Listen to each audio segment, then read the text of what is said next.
আপনারা সবাই অবগত আছেন যে গত 7ই জানুয়ারি 2026 তারিখ আনুমানিক রাত 8:30 দিকে রাজধানীর পশ্চিম তেজতুরি পাড়াস্থ হোটেল সুপারস্টারের পাশের গলিতে অজ্ঞাতনামা দুর্বৃত্ত কর্তৃক বাংলাদেশ জাতীয়তাবাদী স্বেচ্ছাসেবক দলের ঢাকা মহানগর উত্তরের সাধারণ সম্পাদক মোহাম্মদ আজিজুর রহমান ওরফে মোসাব্বির ও সুফিয়ান মাসুদকে হত্যার উদ্দেশ্যে গুলি করে।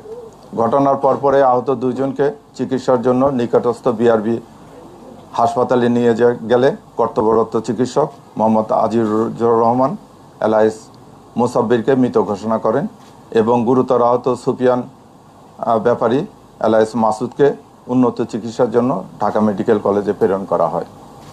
উল্লেখ্য যে ঘটনায় নিহতের স্ত্রী বাদী হয়ে অজ্ঞাতনামা 4-5 জনকে আসামি করে তেজগাঁ থানায় 8 তারিখে একটা মামলা দায়ের করে। পরবর্তীতে মামলাটি নিবিড় তদন্তের জন্য ঢাকা মহানগর গোয়েন্দা পুলিশের নিকট হস্তান্তর করা হয়। প্রিয় সাংবাদিক ভাই বোনেরা, আপনারা জানেন যে এই ঘটনাটি একটি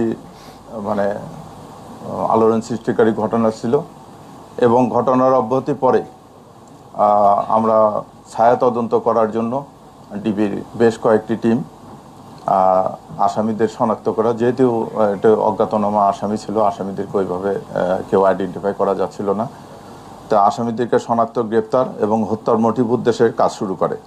এরই ধারাবাহিকতায় গোয়েন্দা পুলিশের কয়েকটি টিম ঘটনাস্থলে উপস্থিত হয়ে ঘটনাস্থলের আশেপাশে সিসি ফুটেজ ক্যামেরা সংগ্রহ করে, ঘটনাস্থলের আশেপাশে উপস্থিত ব্যক্তিদের প্রাথমিক জিজ্ঞাসাবাদ করে, সোশ্যাল মিডিয়া ও অন্যান্য ওপেন সোর্স হইতে তথ্যপ্রাপ্ত সংগ্রহ করে সেগুলো যাচাই বাছাই করা হয় এবং এই যাচাই বাছাইয়ের এক পর্যায়ে আসামিদের আমরা মোটামুটি শনাক্ত করতে সক্ষম হই এবং শনাক্তকৃত আসামিদেরকে গ্রেপ্তারের উদ্দেশ্যে বাংলাদেশের বিভিন্ন জায়গায়, যথা ঢাকা, মানিকগঞ্জ, গাজীপুর, ময়মনসিংহ, নেত্রকোনা, ভৈরব, তারপরে কিশোরগঞ্জ সহ অন্যান্য এলাকায় ব্যাপক অভিযান পরিচালনা করা হয়। এই অভিযান পরিচালনা করে এই হত্যার সাথে সংশ্লিষ্ট 2 জন শুটারের একজন জিনাত পিতা আব্দুর রশিদ, তাকে গ্রেপ্তার করা হয়। ঘটনার মূল সমন্বয়কারী মোহাম্মদ বিল্লাল হোসেন পিতা শহীদুল্লাহ, তাকে গ্রেপ্তার করা হয়। পাশাপাশি শহীদুল্লাহর ভাই আব্দুল কাদির, যে ঘটনার পরবর্তীতে আসামিদেরকে পলায়নে সহায়তা করা, আসামিদের মোবাইল পরিবর্তন করা সহ অন্যান্য কাজে সহযোগিতা করে, তাকে গ্রেপ্তার করা হয়।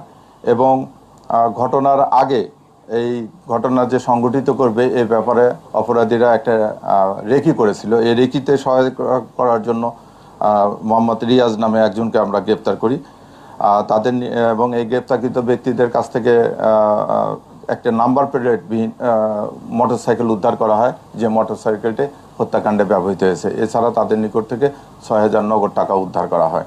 আমরা আসামিদেরকে জিজ্ঞাসাবাদ করছি। আসামিরা জিজ্ঞাসাবাদে প্রাথমিক তদন্তে এবং আসামিরা জিজ্ঞাসাবাদে তারা এই ঘটনার সাথে সংশ্লিষ্ট আছে বলিয়া তারা জানিয়েছে। আমরা এখন তাদেরকে নিয়ে আসছি, আমরা টোটাল ঘটনাটা তদন্ত করতেছি।